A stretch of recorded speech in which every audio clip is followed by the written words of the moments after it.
After nearly 3 decades on death row, Glenn Edward Rogers was executed by lethal injection in Florida State Prison on May 15th. This man was so dangerous he earned a spot on the FBI's 10 Most Wanted list.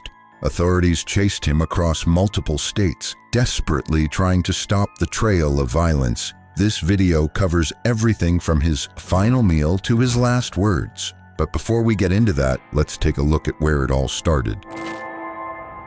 Glenn grew up in a poor household in Hamilton, Ohio, where love and warmth were replaced by constant terror and violence. Glenn's father, Claude, was a former military man who struggled with heavy drinking and a violent temper.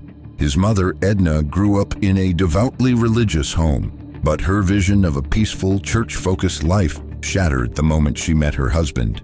Glenn's birth couldn't have come at a worse time, adding even more strain to a family already hanging by a thread. His father had just lost his job due to heavy drinking, and the challenges of taking care of a family of 9 only made matters worse. With 7 kids, no landlord would rent them a place. So Edna lied, claiming they had just 4 kids, which allowed them to move into a new home. For the next 3 years, Glenn and his siblings survived on government oatmeal for breakfast, lunch, and dinner. Inside their home, violence was normal. Claude would frequently put a gun to his wife's head, shoot up furniture, and brutally beat his children. As a teenager, Glenn cycled in and out of Ohio's juvenile system, and when he turned 17, he was sent to reform school. But that only made things worse. At the juvenile facility, Glenn was aped by the guards multiple times. Evidence later showed notes passed to him by guards with disturbing sexual content. In 1980, 18-year-old Glenn Rogers married Debbie, adopted her child, and had another baby with her soon after. For a brief moment, it seemed like he might overcome his past. But in reality, his inner demons didn't let him go. Glenn was very jealous, constantly accusing Debbie of being unfaithful. When Debbie ended up in the hospital after a brutal beating from Glenn, it became clear he couldn't control his rage anymore. Well, he beat Debbie and put her in a hospital. So that was the first that I ever heard he was violent with women.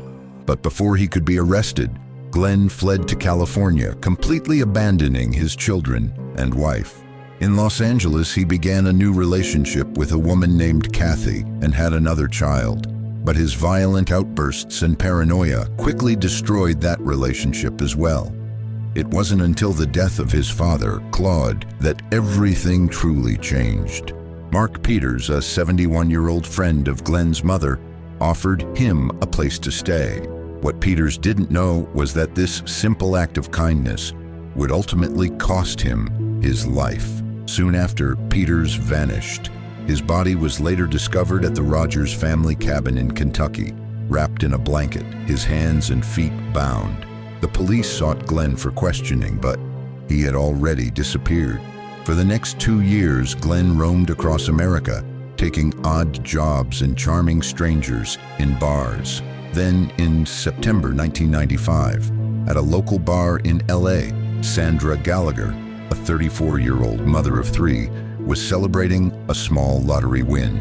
Sandra was introduced to Glenn through a mutual friend. Later, Sandra agreed to give Glenn a ride back home, unaware that this small act of kindness would seal her fate, just like it had for Mark Peters.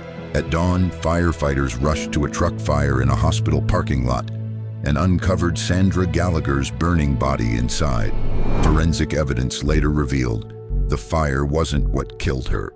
She had been strangled long before the flames were set. After killing Sandra, Glenn fled California, heading east where he arrived in Jackson, Mississippi. There, just before Halloween, he met Linda Price, a 34-year-old woman searching for love, unaware that Glenn's attention would cost her everything. Linda fell hard for the charming stranger. Within days, they had rented an apartment together. But soon after, her mother's calls went unanswered. When Linda's mother visited her daughter's apartment, she discovered a nightmare. Linda, dead in the bathtub, her throat savagely cut from ear to ear. Years later, Glenn's sister described a phone call she'd never forget. His voice sounded off, almost possessed, and his laugh didn't sound human. "Guess what I'm doing?" he asked. His sister heard a smacking sound in the background. "What?" she said. "I'm smacking these girls on their butt. They're dead and I'm smacking them on their butt." Once again, Glenn disappeared before police arrived, and by November 5th, he had already reached another state. This time, he showed up in Tampa, Florida. At the Showtime bar in Gibsonton, he met Tina Marie Cribbs, a 33-year-old hotel worker and mother of 2 children. Glenn used the same strategy with Tina, flashing cash, gaining her trust, and finally asking her for a ride back to his motel. Tina Marie Cribbs must have thought she was simply giving a ride to a man who seemed harmless. Before leaving, she told the bartender to let her mom know she'd be right back. Tina was wrong. Not long after her mom arrived at the bar, they had planned to meet there, but Tina was nowhere in sight. After 30 unanswered calls, her mom knew something was seriously wrong. Tina never ignored her calls. By morning, when Tina didn't show up for work, the worry had turned to dread.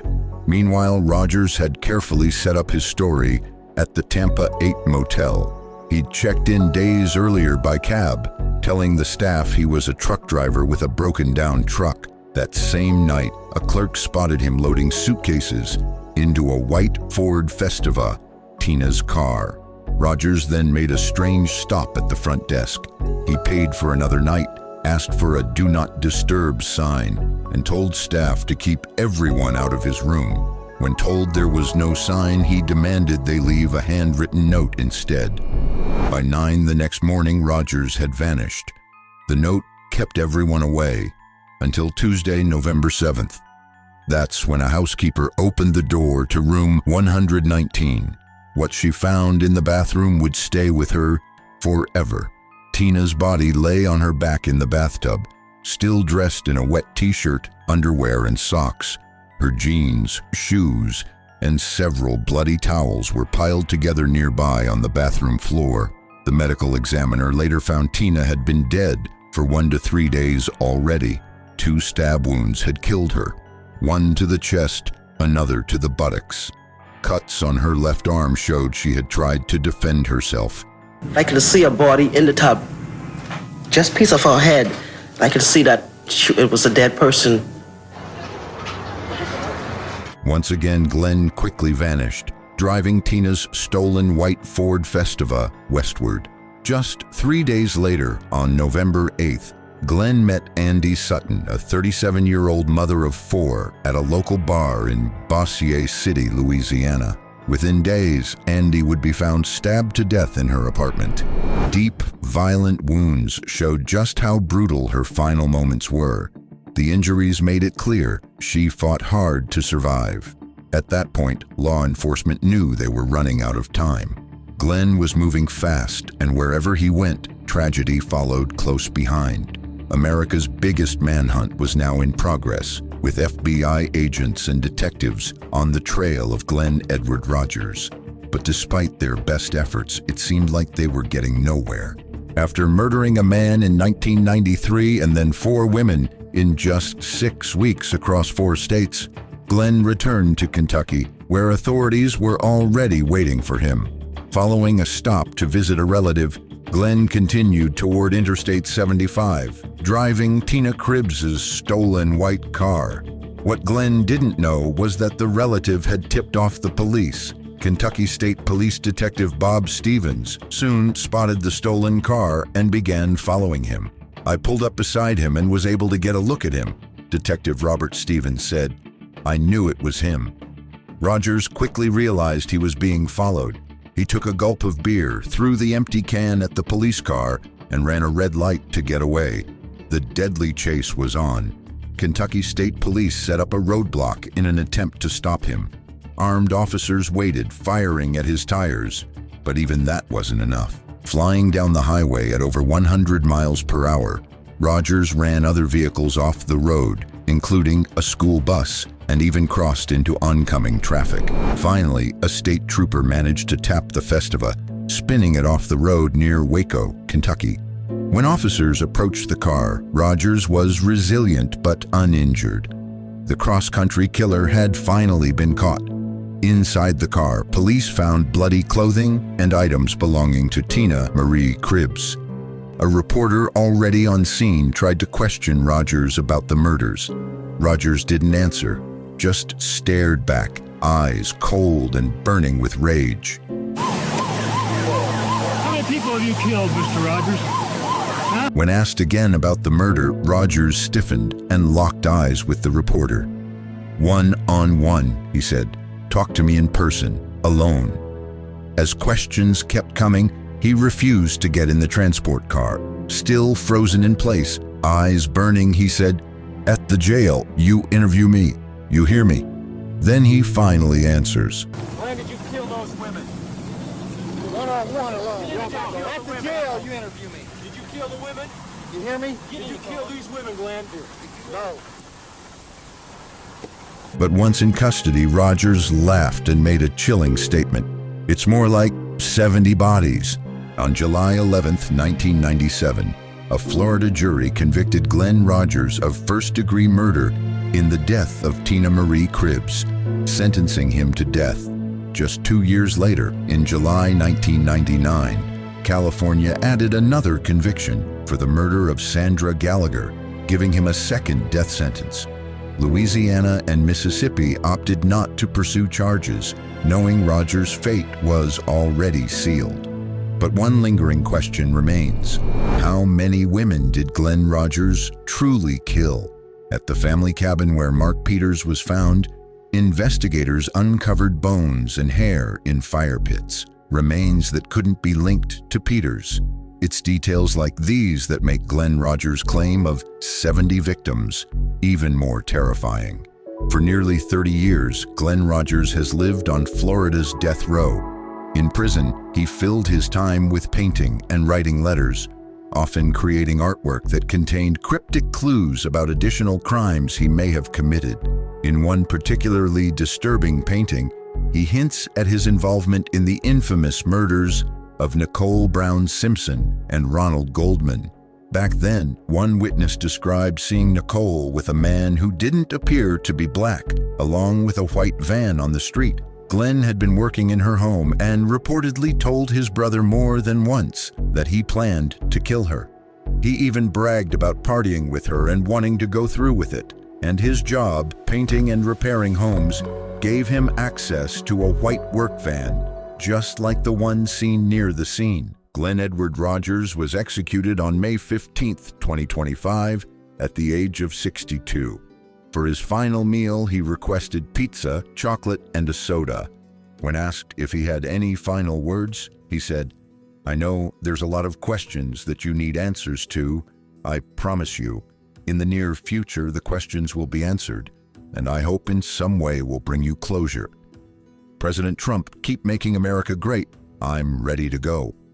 Glenn was executed by lethal injection. As the drugs began to flow shortly after 6:20 p.m., Rogers lay still. Within 2 minutes, his eyes closed and his mouth fell open. Witnesses described his breathing as irregular and his body trembling slightly, suggesting the process was not entirely peaceful. At one point, a staff member shook him and called his name, checking for any sign of consciousness. There was none.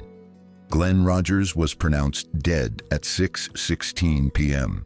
Rogers' case is one of many shocking stories, but when you think about death row, you wouldn't expect a mom to be there. Yet, there are many unbelievable cases we've covered on this channel. Check out this video on the worst killer moms ever executed in the U.S.